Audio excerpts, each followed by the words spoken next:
اليوم علينا كمجتمع سوري محرر أن يهتم بقضية المعتقلين وتكون أولى الأولويات بالنسبة له.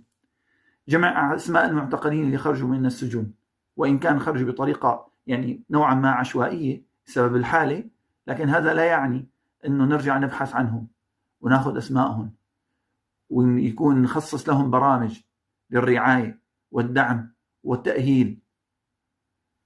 صدقا الناس ما عرفانة تمشي بالطريق، عم بيقول له ليكت الباب من هون، الباب من هون، امشي.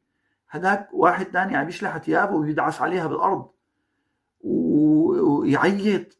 ليش؟ لأنه هو مصدوم من الحالة، هو معتبر نفسه في قبر ولن يخرج منه إلى قيام الساعة، ولكن مشيئة الله سبحانه وتعالى لا بد أن تتحقق ويعود هذا السجين إلى أهله بإذن الله.